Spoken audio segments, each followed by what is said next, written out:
আপনারা দেখছেন আদর্শ তিতুমির পত্রিকার, সঙ্গে রয়েছি আমি ধৃতরাষ্ট্র।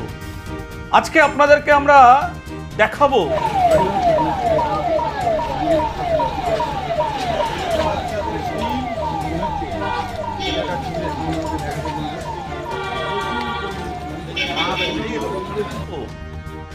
যে কোন সকাল, এ তো রাতের চেয়েও অন্ধকার।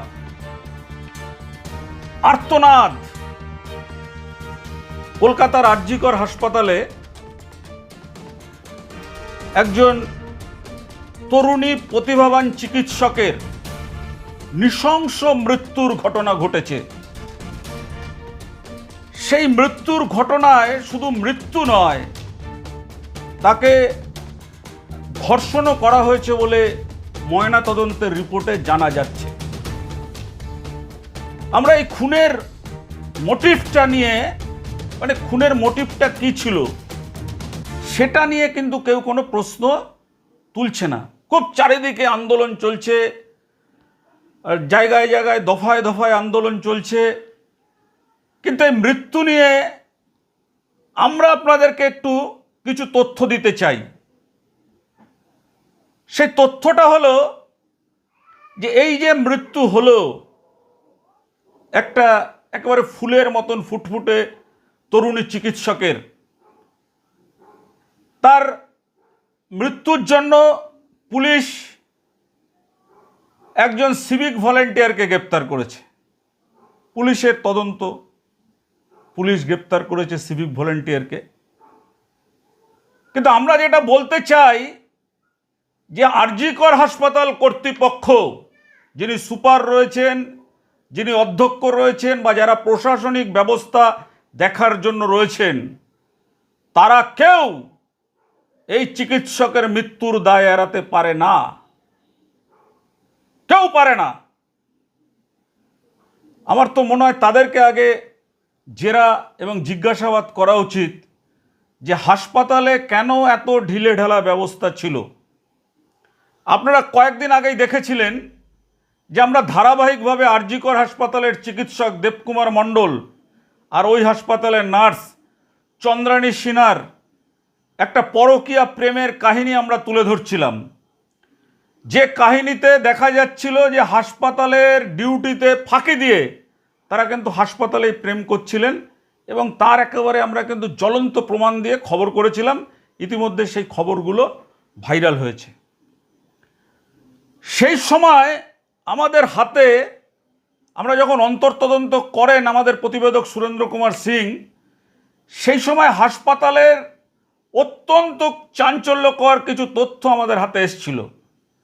সেই তথ্যগুলো এই যে হাসপাতালের ডাক্তার দেবকুমার মণ্ডল ছিলেন, তার স্ত্রী পৌলমী মণ্ডল আমাদেরকে দিয়েছিলেন। কি দিয়েছিলেন আপনারা শুনুন, শোনার পরে আপনারা বলবেন যে এই যে ঢিলেমি, এই যে কিছু চিকিৎসকের মধ্যে নানান রকম অনৈতিক কাজ করার স্পৃহা, কাজ করার মধ্যে যুক্ত হয়ে থাকা, যার ফলশ্রুতিতেই কিন্তু এই একজন তরুণী প্রতিভাবান সোদপুর নাটাগরের বাসিন্দা চিকিৎসক, তার কিন্তু মরতে হলো। এবং মরতে হলো শুধু নয়, এমনভাবে মরতে হলো যে মৃত্যুর আগে যে তার আর্তনাদ, জানি না সেই আর্তনাদ হাসপাতালে যারা ছিলেন তারা কেন শুনতে পাননি। আমাদের কাছে যে অডিও ক্লিপিংসটি সেই সময় এসেছিল, আমাদের মনে হলো যে আজকের এই সময় অডিও ক্লিপিংসটি আমাদের দর্শক শ্রোতা এবং পুলিশ প্রশাসনের জন্য তুলে ধরা দরকার। সেই সময় আরজি কর হাসপাতালের ডাক্তার বিনীত, তার নামটা বিনীত, তিনি এই পৌলমী ডাক্তার দেবকুমার মণ্ডলের স্ত্রী, তাকে ফোন করে বলেছিলেন যে দেবকুমার মণ্ডল 5খানা বিয়ার, সেই বিয়ার খেয়ে সে অসংলগ্ন অবস্থায় মূর্ছা গেছে হাসপাতালের মধ্যেই। এবং ওই বিনীত স্বীকার করছেন, কি স্বীকার করছেন? স্বীকার করছেন যে হাসপাতালে তাদের একটা বিল্ডিংয়ের মধ্যে তাদের একটা ঘর আছে, যেখানে তারা একটুখানি এই ধরনের আয়েশ আমোদ প্রমোদ মদ্যপান করেন। আপনারা তো মানে আগে শুনে নিন। না, আমি কলকাতাতে আছি, বলো।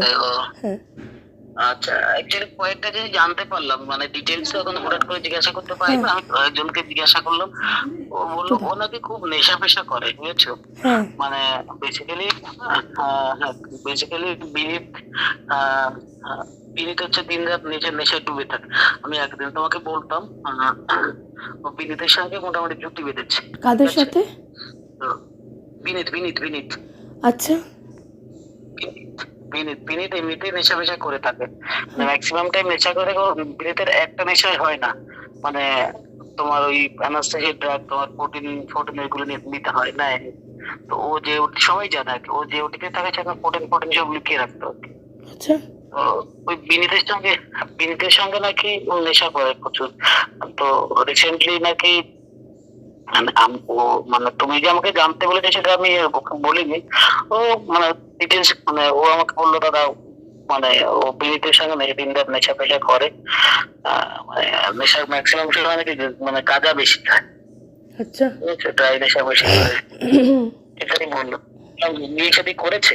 আমি জিজ্ঞাসা করলাম, তো বললো হ্যাঁ বিয়ে করেছে, শুনছি ডিভোর্সি। আমার ডিভোর্স হয়ে গেছে? বললো না, ডিভোর্স হয়নি। কেন ডিভোর্স কেন হচ্ছে? বললো যে জানিও, তবে নাকি বলছে নাকি বউ নাকি ঝামেলা করছে, বউর সঙ্গে নাকি বউ ঝামেলা করেছে। এটাই আমাকে জাস্ট এইটুকু বললো। এর থেকে বেশি জানতে গেলে ও খুব একটা বেশি জানেও না। আচ্ছা। যতটা জানলে আমাকে এইটুকু বললো। আমি বললাম তুই কনফার্ম যে ও নেশা ফেশা করে? বলে একদম এটা কনফার্ম। আর ও কি কোনো বড় লেভেলে ক্যাশ ফ্যাশ আছে? আমি তোমাকে বলছি না, আছে মানে, হ্যাঁ, ও পলিটিক্যালি, মানে যেহেতু হোস্টেলে কনভেনার ছিল, পরেও অ্যাডমিনিস্ট্রেশনে ছিল, হ্যাঁ, একটু আছে পলিটিক্যাল। সেই জন্য নাকি ওকে না সবাই ভয় পায়, মানে ওটি পটি দিয়ে থাকে না, ঠিক আছে, কেউ কিছু বলে না আর কি। ওটাও শো অফ করে, ও বেশিরভাগটা শো অফ করে। মানে ভালো, মানে প্রথম সে সবাইকে প্রচুর বকে, কিন্তু ওকে কিছু কোনো কিছু বলেনি। বললো যে মানে কিছু বলেও না, মানে যখন ইচ্ছা হয় ওটি থেকে বেরোয়, যখন ইচ্ছা ওটি থেকে বেরিয়ে যায় একদম টাইপের। আচ্ছা, আচ্ছা, বুঝতে পেরেছি। অ্যাকচুয়ালি বিনীত স্যার না ডুয়াল গেম খেলছে, ঠিক আছে? বিনীত স্যার আমার কাছে একরকম বলছে, আমার কাছ থেকে ইনফরমেশন নিয়ে ওর কাছে তার মানে অন্যরকম প্রেজেন্ট করে। হ্যাঁ ডেফিনেটলি, ওর পার্টনার তো, মানে ইভেন ওরা শুক্রবার করে নাইট করে নাকি। হ্যাঁ, হ্যাঁ, ঠিক আছে, একসাথে। গাইনি ওটিতে হ্যাঁ, নাইট গাইনি করতো, ওটি, এক্স্যাক্টলি। নাইট করতো ফ্রাইডে করে। একদিন ও তো মদ সেই খেয়ে শুক্রবার গাইনি, ওটিতে মদ, হ্যাঁ, মদ খেয়ে একদিন গাইনি ওটিতে পড়ে গেল, মানে ওটিতে না, সরি আমি ভুল বলছি, গাইনি বিল্ডিংয়ে। তো তখন ডিউটি করে ফিরে এসে নাকি বিনীত স্যারের সামনে পড়ে গেছে। বিনীত স্যার আমায় ফোন করেছে, করে বলছে পৌলমী এরকম পড়ে গেছে, স্যাচুরেশন ফল করছে, আমি কি করব? আমি বললাম ওকে সুস্থ করুন, করে একটা এফআইআর করুন ওর নামে, কারণ অন ডিউটি একজন মেডিকেল অফিসার মদ খেয়ে ঢুকতে পারে না, আমরাও চাকরি বাকরি করি। তখন বলছে ইটস আ ক্রাইম। তখন আমাকে বলছে না পৌলমী, আমি একজন ডাক্তার হয়ে এটা ঠিক না। এটা তুমি কি বলছো? আলে আপনি যদি মদ খাওয়াকে সমর্থন করেন তাহলে দয়া করে আমাকে আর কিছু বলবেন না, ওর বাড়ির লোকের সাথে বুঝে নিন। মানে বিনীত স্যার পুরো ব্যাপারটাই করছে। মানে এক্স্যাক্টলি ও জানে ব্যাপারটা, এবং ওর পার্টনার, মানে দুজন ওটিতে নাইটে করে আর কি। আচ্ছা, ঠিক ঠিক ইনফরমেশন দিয়েছো তুমি, ঠিক ইনফরমেশন দিয়েছো। কালকে বিনীত স্যার, কালকে আমি ওর বাড়ি গেছিলাম, বুঝেছো? ওর মা বাবা যেখানে থাকে, কার বাড়ি? দেবকুমারের বাড়িতে। ও তো আচ্ছা, আমার ওর সাথে বাড়ি, হ্যাঁ, 1.5 মাস ধরে তো দেখা করে না। ওর বাড়িতে গেছিলাম, ও বন্ধ করে রেখে দিয়েছে, ওর বাবা মা আমাকে বাড়িতে ঢুকতে দেয়নি। হ্যালো,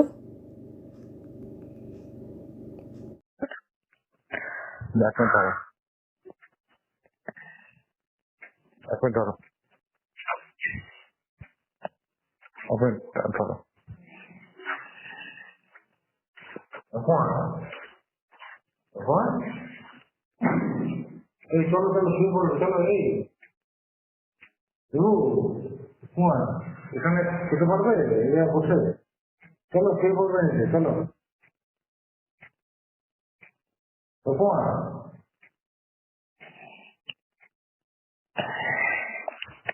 এই চলো চলো, আমি ধরে নিয়ে যাচ্ছি, চলো আমি নিয়ে যাচ্ছি, চলো যাবো না, চলো চলো চলো চলো। দেখো ওটা অনেক আরামদায়ক হবে, চলো এখানে তো বড় সম্ভব না, কালকে গান পর্যন্ত করবো। চলো চলো ওঠো ওঠো।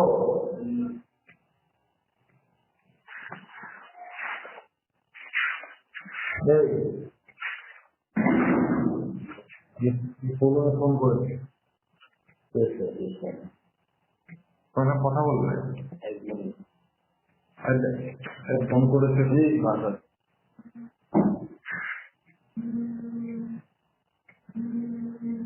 চল চল শুয়ে পড়বে, চল চল চল বুঝলে, এখানে বসে তো হবে না, তোমার তো আরো শরীর খারাপ লাগবে। চলো চলো, তোমার ফোন আছে, ফোন আছে, তোমার ফোন আছে।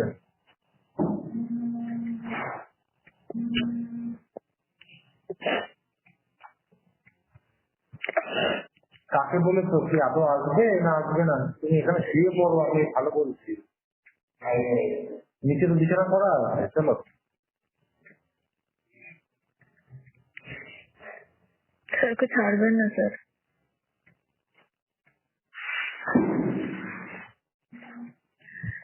কোল্ড ড্রিঙ্কস একটা আমার সঙ্গে এই হচ্ছে ইস্যু। স্যার ওকে ছাড়বেন না আজকে।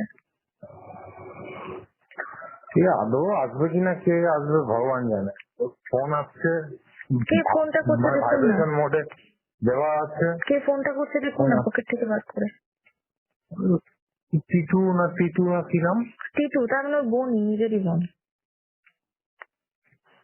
টিটু জিও বলে কিছু আছে? হ্যাঁ হ্যাঁ, ওর নিজেরই বোন, তার মানে দাঁড়ান আমি ওর বোনকে একটা ফোন করি, ঠিক আছে?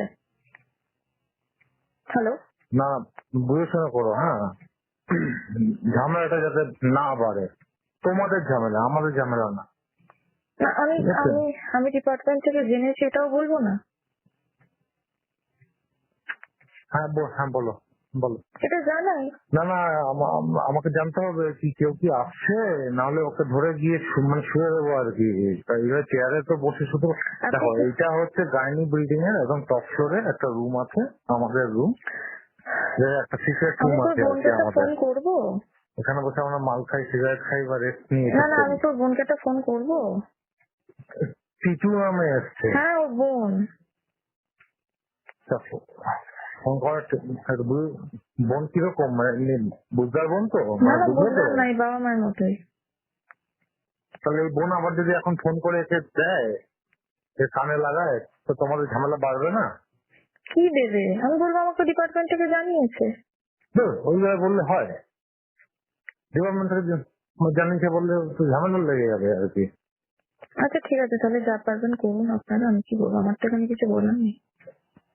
আমি বলছি এই জিনিস কিন্তু বাড়বে স্যার, আবার বলছি, ও যেভাবে ও কিছু একটা আমার কাছে বলতে এসছে আজকে এবং আমার উপর রেগে আছে ও, এবং এটা একটাই কারণ, ও বুঝতে পারছে যে আমি তোমার সঙ্গে কথা বলি বা তোমার সঙ্গে আমার ডিসকাশন হয় এসব বিষয়, তোমাদের বিষয়, এটাও তাই বলে এরকম মদ খেয়ে কি ওরকম মাতলামি করবে ডিপার্টমেন্টে? না আমি এই কারণে বলছি, মানে মানে আমার জায়গায় তুমি থাকলে তুমি নিজেও বুঝতে পারতে কিছু একটা বলতে চাইছিল, তারপর চেপে গেল বা ভুলে গেছে না কি হয়েছে জানি না। এবারে সব দোষটা আমার ঘাড়ে এসে পড়বে জানেন তো স্যার, সবাই বলবে যে পৌলমীর জন্য মদ খাচ্ছে। পৌলমী, ও তো আগে কোনদিন মদ খেত না, পৌলমীর জন্য মদ খাচ্ছে। 5খানা বিয়ার খেয়েছে বলছে, 5খানা দেন, 5টা দিয়ে মানে 3.5 লিটার বিয়ার হয়ে গেল। ওর ফোনটা কি রিসিভ করবেন? ও যে ফোন করছে আবার রিসিভ করে বলুন। অন্তত পক্ষে আমি চাইছি স্যার, আপনারা কাউকে খারাপ হতে বলছেন না, না না, তোমার এইটা তুমি নিশ্চিন্ত থাকো যে he is under safe hand, আমি সেটা বলছি না স্যার, দেবো না। ও খারাপ জায়গায় যাচ্ছে, ও খারাপ সঙ্গে মিশছে, আমি বারবার কথা বলতে বলছি। চাইলো না তো, ও নিশ্চয় চাইবেন, ও একমাত্র আমাকে অ্যাভয়েড করছে পৃথিবীর, এটা আপনি বুঝতে পারছেন কেন? বুঝতে পারছি আমি। এবার আমি কোন জায়গা থেকে সিচুয়েশনটা হ্যান্ডেল করবো বলুন? একেবারে ছেড়ে দিই তাহলে? আর কোনোভাবে দেখাশোনা কিচ্ছু ব্যাপার নেই, ওর যেদিন মনে হবে ডিভোর্স কেস ফাইল করে, তাছাড়া আমার তো কোনো উপায় নেই, আমাকে তো হিল হতে দিতে হবে ওকে, কারণ এটা তো আমার বাড়ছে। শোনো, এক কাজ কর, তুমি এক কাজ কর, ও তো ফোন ধরতে পারছে না, এই বারবার ফোন আসছে, তুমি তাহলে একবার ফোন করো ওর বোনকে, ঠিক ফোন আছে, করে বলো যে যে এরকম একটা স্যার খবর পেলাম, বলেছে। যে আমার নাম, না না নাম কি নেবে? আমি কি করে বলবো যে ও ঠিক আছে, যা বারবার ইচ্ছা ফোন বলো, করছে? তোমার যেটা ঠিক মনে হয় তুমি সেটাই বলো। না আপনি যেটা বলবেন না, সেটা। ওদেরকে জিজ্ঞেস করো ওরা কি আসছে, মানে আমাকে সিচুয়েশনটা বুঝতে হবে তো, যে ওরা কি না আপনি আসছে। থাকবেন কনফারেন্স ধরবো? হ্যাঁ দাও। দাঁড়ান। মানে কি বলবো আজকে। ঠিক আছে, আপনি মিউট থাকুন। হ্যাঁ চলো চলো চলো চলো চলো চলো, তুমি শুয়ে পড়ো, চলো।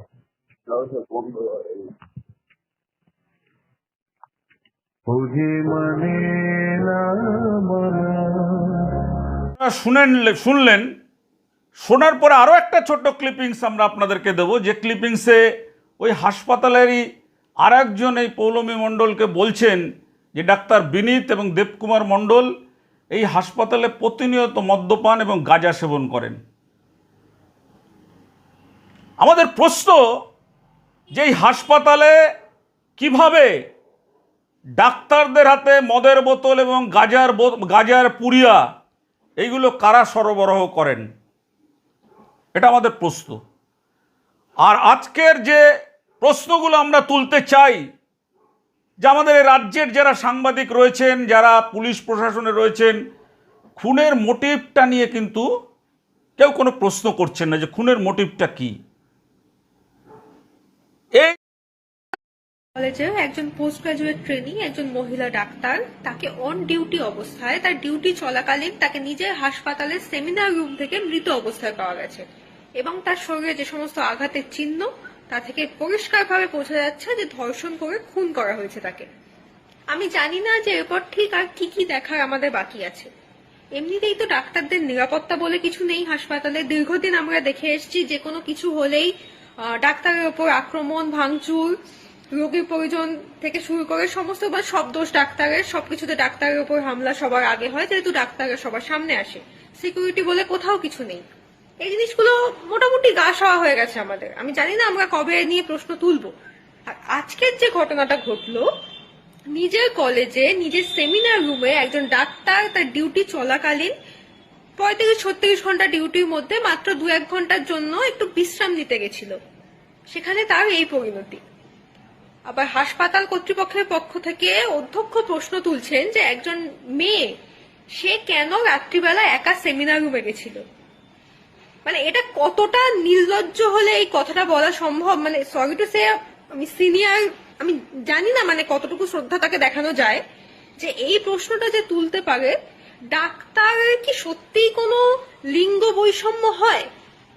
মা বাবা যে ছোট থেকে এত পরিশ্রম করে ছেলে মেয়েকে পড়াশোনা করান, এই যে নিট ইউজি নিয়ে এত ঘটনা, নিট পিজি নিয়ে এত ঘটনা, এত কম্পিটিশন, এত পরিশ্রম, তারপর কি এই পরিণতিটা দেখার জন্য যে এই প্রশ্নটা তোলা হবে যে মেয়ে হয়ে সে কেন রাত্রিবেলা সেমিনার রুমে গেছে।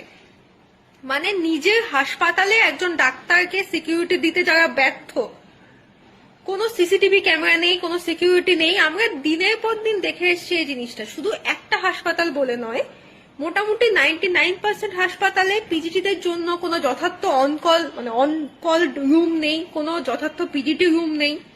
মেয়েদের জন্য তো আলাদা ব্যবস্থা দুরস্ত, মানে কোনোভাবেই স্বপ্নেও কল্পনা করা যায় না যে মেয়েদের জন্য একটা আলাদা ডিউটি রুম কিংবা একটা ঠিকঠাক উপযুক্ত ওয়াশরুম বেশিরভাগ হাসপাতালেই নেই। আমি নিজে কলকাতার একটি কলেজের সেকেন্ড ইয়ারের পিজিটি, মানে এই মুহূর্তে আমরা যে কোনো কেউ ওই মেয়েটির জায়গায় নিজেকে বসালে নিজেকে দেখতে পাই।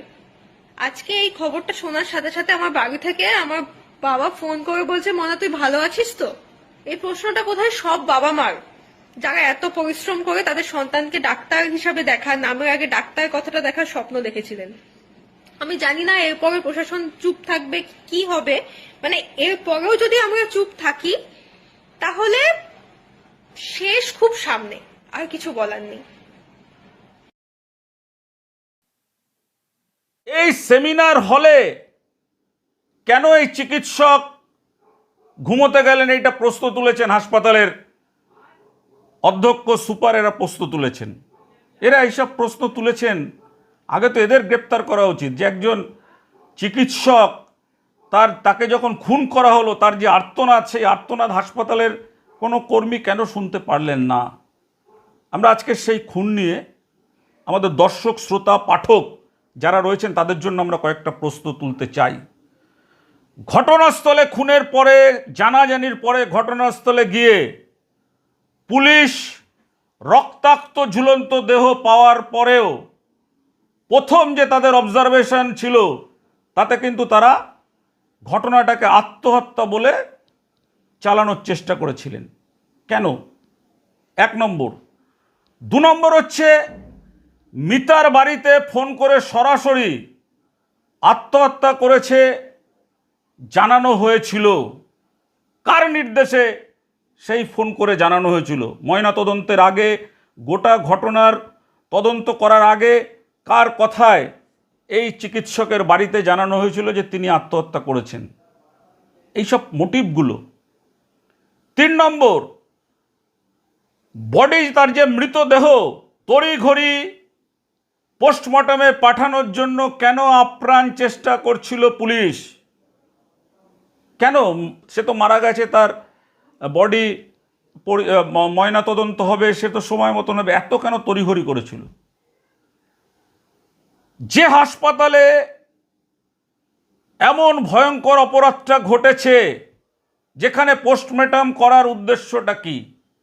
যেখানে মারা গেলেন যে হাসপাতালে, সেই হাসপাতালেই যদি তার পোস্টমর্টম হয়, এবং ওই পোস্টমর্টমের যে চিকিৎসক বা অন্য, এখন সন্দেহের ঊর্ধ্বে কেউ নয়, তাদের মধ্যে যদি কেউ যুক্ত থাকেন, তাহলে কিভাবে আসল ঘটনাটা উঠে আসবে?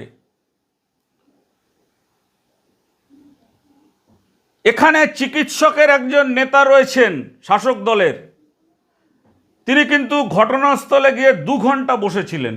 কেন? তার বসে থাকার কি প্রয়োজন ছিল? প্রাথমিক রিপোর্টে 2 প্রকার সিমেনের নমুনা পাওয়া গেছে। সেক্ষেত্রে একজন ব্যক্তিকে ধরে দায় স্বীকার করছে, এমন কেন প্রচার করা হচ্ছে? যেখানে প্রাথমিক রিপোর্টে 2 প্রকার সিমেনের নমুনা পাওয়া গেল যে এই খুন বা এই ধর্ষণের সঙ্গে আরও কেউ যুক্ত থাকতে পারে, কিন্তু একজন এই সিভিক ভলান্টিয়ার, সে এতটা সাহস পেল কী করে? সিভিক ভলান্টিয়ারের এত ক্ষমতা হলো কী করে যে সে এইভাবে কাজটা করলো? সেমিনার হলে খুব বেশি আসবাব নেই, আমরা যতটুকু খোঁজ খবর নিয়ে জানতে পেরেছি। যথেষ্ট বড় জায়গা, সেখানে একটা হেডফোনের তার আবিষ্কার করতে পুলিশের 24 ঘন্টা লাগলো কেন? প্রথমে যখন তারা গেছিলেন তখন কেন হেডফোনের তারটা পেলেন না? প্রশ্নগুলো তো ওঠে নাকি? আমাদের 8 নম্বর প্রশ্ন, সেমিনার হলের বাইরে ও করিডোরে সিসিটিভির ক্যামেরার ফুটেজ সংগ্রহ করার কথা পুলিশ জানিয়েছিল কাল, সেসব কি পাওয়া গেল? এখন তো শোনা যাচ্ছে যে সিসিটিভির ফুটেজ নাকি ওখানে সিসিটিভি ছিল না। কেন থাকবে না?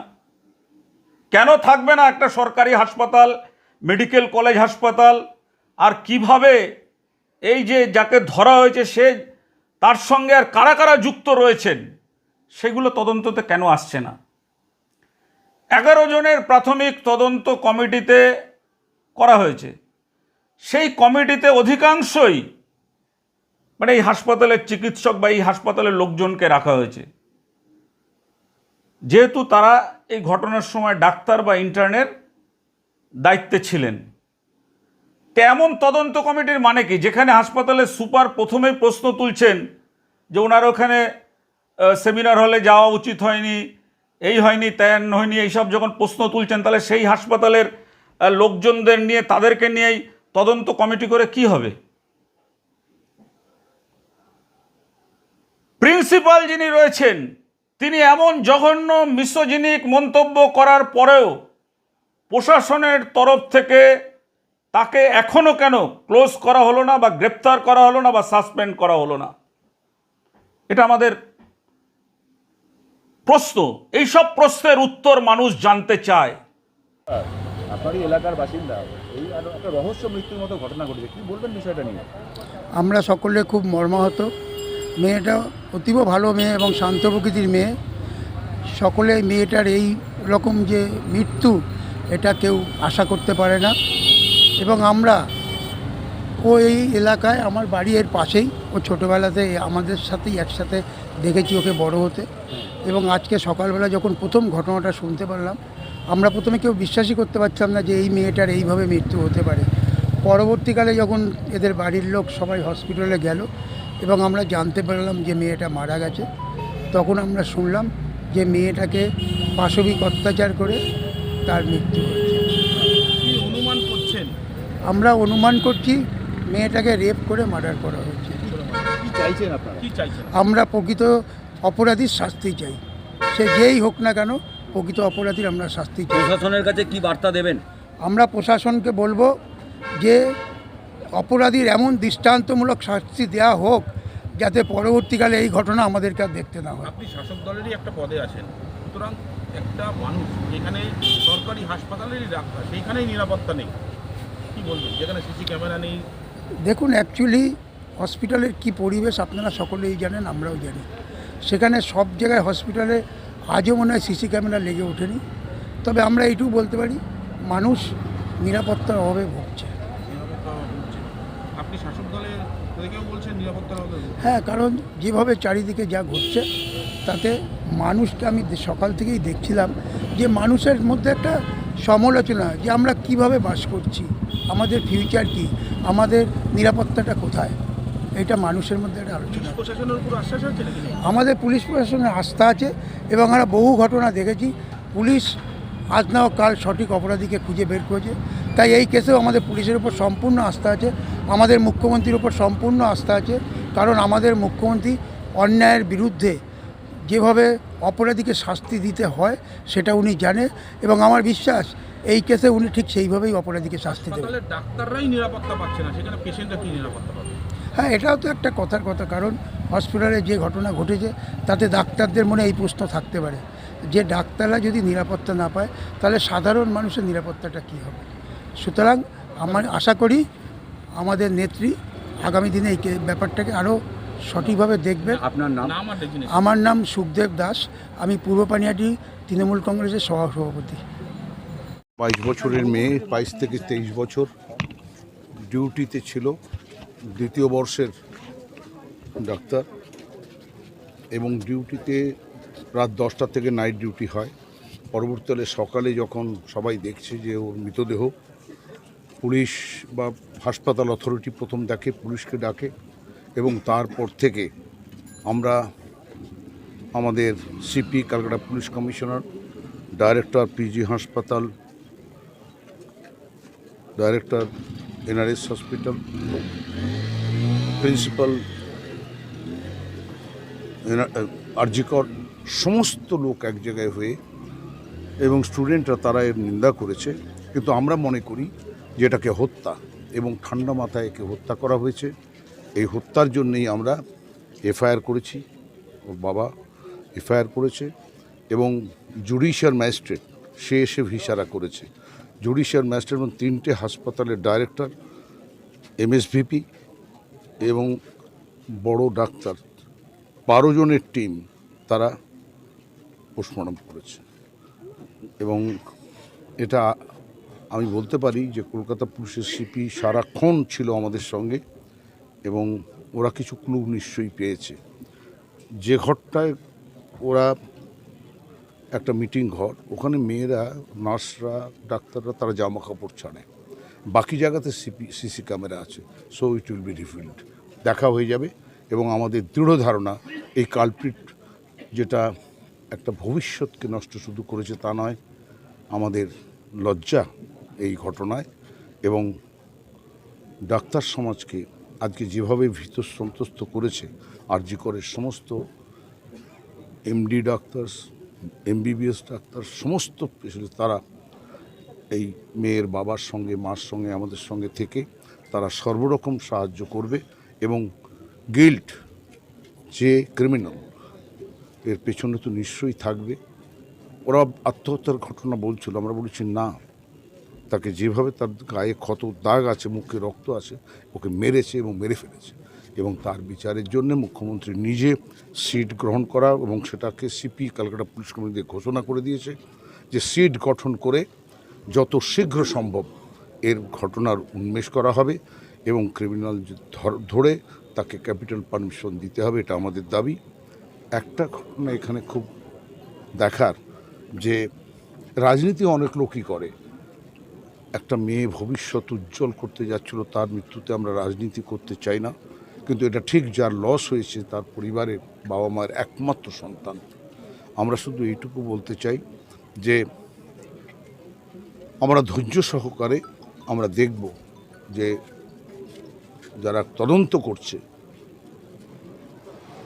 জুডিশিয়াল ম্যাজিস্ট্রেটের নেতৃত্বে, তারা কত তাড়াতাড়ি এই কি বলে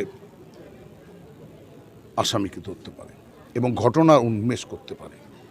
এবং আমরা আশা করছি যে এটা শীঘ্রই হবে। এবং এটা না হলে ডাক্তারদের যারা পড়ছে, ডাক্তারি পড়ছে, তাদের একটা প্রশাসনিক একটা ভীতির সঞ্চার হয়েছে। আজকে পুলিশ, হাসপাতাল কর্তৃপক্ষ, সিনিয়র ডাক্তাররা, প্রিন্সিপালরা সবাই মিলেই তারা উদ্যোগ নিয়েছে এই ঘটনার সত্য ঘটনা রিভিল করার জন্য। আমার দৃঢ় বিশ্বাস যে এটা রিভিল হবে এবং দোষী শাস্তি পাবে। We want justice. বাড়ির লোকরা করছে যে তারা অভিযোগ করতে গিয়ে অভিযোগ নেওয়া হয়নি তাদের, না ওটা যারা বলছে বলতে দাও, কিন্তু ওরা থানায় গিয়ে এফআইআর করেছে, এফআইআর পুলিশ কমিশনার গ্রহণ করেছে এবং এফআইআর গ্রহণ করে ডেড বডি ওর বাবা নিয়েছেন, মা নিয়েছেন। এবং আমাদের কথা হচ্ছে যে অনেক পত্রপত্রিকা মিডিয়া তারা যা ছড়াচ্ছে, তারা উপলব্ধি করতে পারছে না যে একটি মেয়ে 22-23 বছরের মেয়ে তার খুন হয়েছে বা তাকে মেরে ফেলেছে, এটা তারা উপলব্ধি করতে পারছে না। তার মধ্যে একদল লোক রাজনীতি শুরু করে দিল।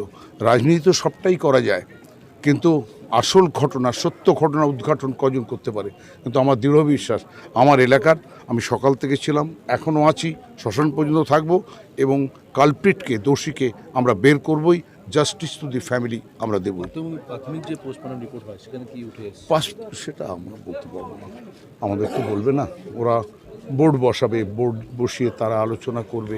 অনেক বড় বড় ডাক্তার ছিল, এনআরএসের এমএসভিপি ছিল, ডাইরেক্টর মণিময় পিজি হাসপাতালের সবচেয়ে বড় কর্তা উনি ছিলেন, আরজি করে এমএসভিপি ছিল। মানে বড় বড় ডাক্তার যারা ছিল, বললাম না 12 জনের, তার মধ্যে লেডি ডাক্তার ছিল 5 জন। এইটা খুব বড় আকারে হয়েছে। আমাদের দৃঢ় বিশ্বাস আমরা ধরে ফেলবো। ये हमारे देश बंगाल में आज जो हुई है आरजीकर मेडिकल कॉलेज में, ये हमारे लिए बहुत बड़ा चुनौती दी है उन लोगों ने चुनौती दी है और इस चुनौती को हमारी এই যে মৌমিতা দেবনাথ আরজি করে ডাক্তারি পড়ছে, কি খবর পেয়েছে, আপনারা কি শুনেছেন? আমরা তো শুনলাম যে সকালবেলা এরকম সুইসাইড করেছে, ব্যাপার শুনলাম। কটা নাগাদ খবর পেয়েছেন? আমরা তো বিশ্বাস করতে পারিনি ওর মতো মেয়ে সুইসাইড করবে। এটা সুইসাইড হতেই পারে না, এটা সুইসাইড হতেই পারে না। এটা অন্য কোনো ব্যাপার হয়েছে যেটা নাকি ধামা চাওয়া দেওয়ার চেষ্টা হচ্ছে একটা। ওর মতো একটা ভালো মেয়ে আমাদের মনে এলাকার মধ্যে 2-4টা এরকম হবে। ও খুবই ভালো মেয়ে, আর ছোটোবেলার থেকে দেখছি ওকে, কোনো খারাপ কিছু আমরা কোনোদিন দেখিনি ওকে। ওরা কয় ভাই বোন? ওরা একই মেয়ে, ওদের কোনো ভাই বোন নেই। ওরা আমাদের খুব খারাপ লাগছে, মানে কিছু বলার জায়গা নেই যে কি বলবো। কটা নাগাদ আপনারা জানতে পারলেন? আমি প্রায় জেনেছি 11:30-11টা এরকম সময় জেনেছি আমি। সেই সময় ওদের বাড়িতে? না, ওদের বাড়িতে কেউ ছিল না। আমি জানার পর পাশাপাশি জিজ্ঞাসা করলাম, বললো হ্যাঁ আমরা শুনেছি এরকম ব্যাপার। প্রতিবেশী হিসেবে এই যে মেয়েটা ডাক্তারি পড়তো, আপনারা উপকার পেতেন? একদম উপকার পেতাম। যে যেরকম ভাবে যেত উপকার নিশ্চয়ই করতো। আমাদের পাশেই চেম্বারেও প্র্যাকটিস করতো। তারপর আরজি করেও ছিল, এটাও জানতাম। তারপর আলাদা জায়গাও প্র্যাকটিস করতো। কিন্তু ওর মতো মেয়ের যেরকম এরকম হয়ে যাবে আমরা কল্পনা করতে পারছি। এর একটা বড় রকম শাস্তি হওয়া উচিত। এটা তদন্ত হওয়া দরকার আছে, যেটা কেন হলো, কিভাবে হলো, তদন্ত দরকার একটা। আপনার নামটা বলো। আমার নাম পরিতোষ রায়। দিদি আজকে মৌমিতার কি খবর শুনলেন? আমি যতদূর শুনেছিলাম সুইসাইড করেছে, আর এছাড়া কিচ্ছু জানি না দাদা। মৌমিতারা এখানে কত বছর ধরে আছে আপনার? 18 বছর। আমি 20 বছর আমার হতে চললো, আমি 18 বছর ধরে দেখছি। কিরকম মেয়ে ছিল পাড়াতে? ভীষণ ভালো, পড়াশোনা ছাড়া কোনো কিছুতে আজে বাজে কিছুতে দেখিনি ওকে আমরা। পড়াশোনা পড়াশোনা পড়াশোনা। ছোটতে কিরকম অন্য পড়াশোনা? কত ছোটতে ও যখন 9-10 তখন থেকে দেখছি ওর থেকে। ওরা এসছে এখানে, ওর আগে মহেন্দ্রনগরে থাকে। আচ্ছা। তোরা এখানে এসছে 18 বছর, আর আমি 2 বছর আগে বিয়ে করে, মানে 2 বছর কি 1.5 বছর হয়েছে বিয়ে। কিরকম ডাক্তার ছিল বা ডাক্তারি পড়ার বিষয়ে কি জানেন? ভালো ভালো না তো গভর্নমেন্ট কলেজে পাওয়া সম্ভব, ভালো মেয়ে না হলে। খুবই ভালো মেয়ে, মানে ওর আমি এটা বলতে পারবো না যে ও কত ভালো। এমনি কি পড়াশোনা বাদে কি গান বাজনা বা কোনো কিছুতে, গান বা পাড়ার অনুষ্ঠানে বা অনুষ্ঠানে করতো? মানে আমাদের তো অনুষ্ঠান ওইভাবে হয় না, যখন হতো করতো পার্টিসিপেট, কিন্তু গান করতো মনে হয়। একটা পড়াশোনা নিয়ে বেশি ব্যস্ত ছিল, ও সারাক্ষণ পড়া। আজ সকালে কি কখন জানতে পারলেন আপনারা? আমরা 11টা 11:30 হবে যে যখন যাচ্ছিল ওর মারা। আচ্ছা। আর তারপর এখন আপনাদের নিউজ দেখে যা জানতে কি যে শুনতে পারলেন মার কাছে, মা পরিবারের লোক? মা তো বলেনি, মা বলার তো পরিস্থিতিতেই নেই। ওই দোকানদার দাদাটা আছে, ওর থেকে শুনলাম যে হয়েছে, মানে সুইসাইড করেছে। ও কি সুইসাইড করার মতন মেয়ে? একদমই না, এতদিন থাকতো না সুইসাইডই করার থাকতো, কোনো প্রবলেমই থাকতো, এতদিন কেউ না করে থাকতো বলুন না। তাহলে এই যে সুইসাইড হয়েছে কি মনে করছেন? কি এখন কি বলবো দাঁড়াও, আমরা এখানে কি বসে বলি যতক্ষণ কিছু। এখন তো বলছে পোস্টমর্টমে নিয়ে গেছে, এখন ওখান থেকে আপনারাও সব জানতে পারবেন, আমরাও জানতে পারবো। ওর পরিবারে কে ছিল? বাবা মা আর কাকা টাকারা আছে, কিন্তু এখানে ওর বাবা মা আর ও থাকে, 3 জনেই। ওর ভাই ঠাই আর নেই না? ওই একই মেয়ে। এইরকম একটা ঘটনা কি বলবেন? কি বলার নেই দাদা, কি বলবো বলুন। মানে আপনারা মানে কাঁদছি না আলাদা জিনিস, কিন্তু মন থেকে আমার 2 ছেলে ওদের কাছেই মানুষ। কিরকম এখন কি অবস্থার মধ্যে পড়ছে এই শোনা পড়? ওর ভাই দুটো তো একদম, মানে আমার বড় ছেলে 18 বছরের, আর ছোটটা 10। ছোটবেলার থেকেই ওদের কাছে। পড়ার ক্ষেত্রে এখন আর যেতে পারে না, আলাদা কথা, কিন্তু ওদের কাছেই। ওর বাবা কি করতে? ওর বাবার ওই তারা ড্রেসেস ছিল, মানে স্কুল ইউনিফর্ম। আচ্ছা, আপনার নামটা বলুন। প্রিয়াঙ্কা দত্ত। এইসব প্রশ্নের উত্তরগুলো পেয়ে গেলেই কিন্তু খুনের ঘটনাটা কিন্তু খুব তাড়াতাড়ি বেরিয়ে আসবে। এই যে খুনের যে ঘটনা ঘটেছে, এখানকার যিনি প্রিন্সিপাল রয়েছেন সন্দীপ ঘোষ, আপনারা জানেন ভীষণ প্রভাবশালী। তার বারে বারে বদলির নির্দেশ হয়, আবার সেই বদলির নির্দেশ বাতিল করে তিনি স্বপদে সেখানে বহাল তবিয়তে থাকেন। 2টো অডিও ক্লিপিংস যে আপনারা শুনেছিলেন, সেই অডিও ক্লিপিংস দুটোতে স্পষ্ট হয়ে যাচ্ছে যে চিকিৎসকের একটা অংশ এই ধরনের যারা নিজেদেরকে একদম বেপরোয়া করে তোলেন এবং হাসপাতালের মধ্যেই বোতলের পর বোতল মদ্যপান এবং গঞ্জিকা সেবন করে তারা মূর্ছা যান। এটা কিন্তু আমাদের কথা নয়। এই যে অডিও ক্লিপিংস এসছে, অডিও ক্লিপিংসে কিন্তু উঠে এসছে এই হাসপাতালে যে আর্থিক দুর্নীতি, সেই দুর্নীতির অভিযোগ কিন্তু বিস্তর। আরজি করের